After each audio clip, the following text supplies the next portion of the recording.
Good morning, church. This is the day that the Lord has made. Let us rejoice and be glad in it. And I hope you are all having a great week up to this point.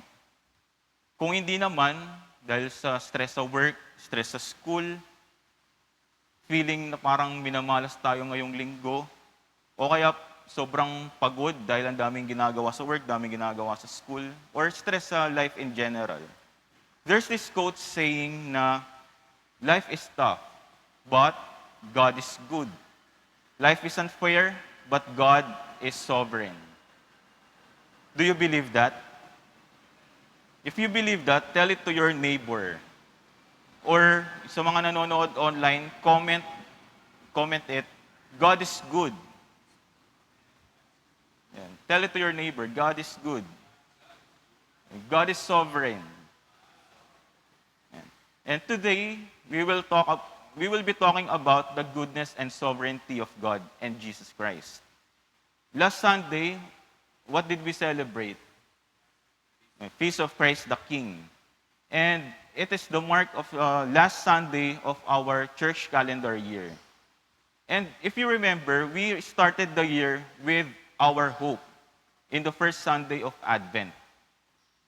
And God responded to that hope by showing us that Jesus is King. Our celebration of Christ the King did not stop last Sunday. Technically, like what Father Dino said, today is the last day of the church year that we celebrate a Mass. And the Gospel from Luke 19 fits perfectly to end the year. The Gospel today shows the procession of Jesus Christ to Jerusalem. We've heard this Gospel many times, but what is the significance of it in our lives? This is the triumphal entry of Jesus to Jerusalem. The word triumph comes from the Latin word triumphus, meaning achievement, success, procession for a victorious general or admiral. And the word triumphal, kasi yung title for this gospel is triumphal entry. And the word triumphal is used to describe celebration of victories. And celebration of Christ the King did not stop last Sunday. It goes on and on as long as Jesus is King. And we always have to celebrate victories after victories. Okay? Kaya sa buhay, hanggat hindi ka pa nananalo sa laban mo, hindi pa tapos ang laban. Because the kingship of Christ always leads to victory. Alam mong tapos na ang laban kapag panalo ka na. Pag panalo na tayo. And in Zechariah chapter 9, verse 9, it is the prophecy about Jesus on the donkey. It says, "Rejoice greatly, O daughter of Zion. Shout in triumph, O daughter of Jerusalem. Behold, your king is coming to you. He is just endowed with salvation, humble and mounted on a donkey, even on a colt, the foal of a donkey." But the following verse, in verse 10, showed what would happen if verse 9 happens. "I will cut off the chariot from Ephraim, and the horse from Jerusalem, and the bow of war will be cut off, and he will speak peace to the nations, and his dominion will be from sea to sea, and from the river to the ends of the earth." The gospel showed us today, tapos na ang laban, umpisa pa lang. Jesus is the King who speaks peace to the nation, and his dominion is from sea to sea to the ends of the earth. Isn't that a good news? God responded to our hope by giving us Jesus to be the King over our lives. But the question is, how are we going to respond back? Paano natin sasagutin yung response ni God sa hope natin sa first Sunday of Advent? And kung mapapansin niyo, in the gospel, there's something that was mentioned twice. Isang word na inulit 2 beses.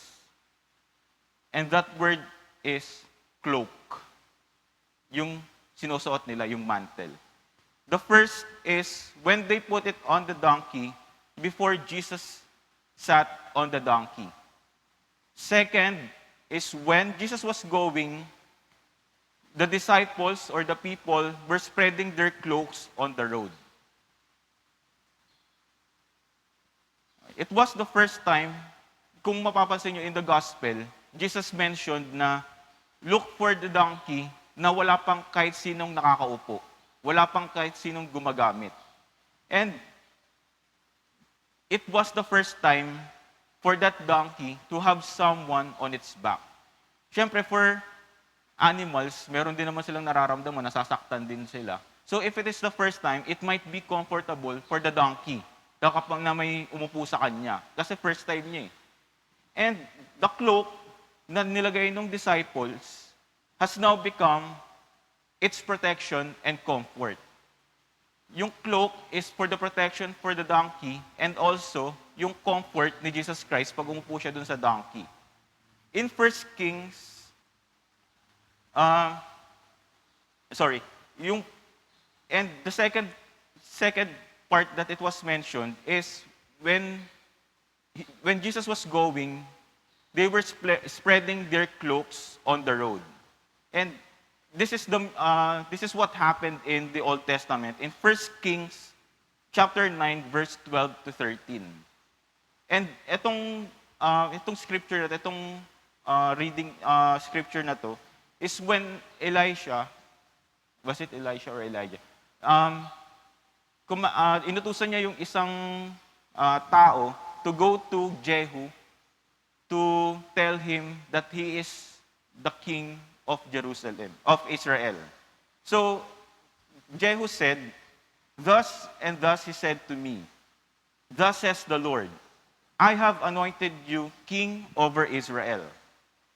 Then, yung mga pinagsabihan niya, yung mga tauhan niya, they hurried and each man took his garment or cloaks and placed it under him on the bare steps and blew the trumpet, saying, Jehu is king. So it's the same with what happened to our gospel today. It is the people saying when Jesus was going to Jerusalem, dun pa lang sa paglatag ng cloak is already a declaration that Jesus is king.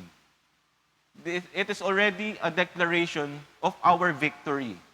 So the cloaks symbolizes authority, symbolizes protection, symbolizes comfort. So the cloaks that were spread on the road was a declaration of honor and giving the authority to the king, putting our complete trust to the king. So before we proceed with the new liturgical year, kasi this Sunday is the first Sunday of Advent, so it will be our shout of hope once again. And like what Father Dino mentioned earlier, that God, Jesus Christ is the Alpha and Omega, the beginning and the end.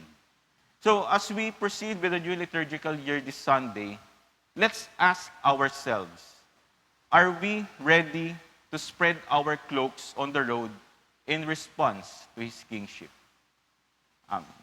Please stand.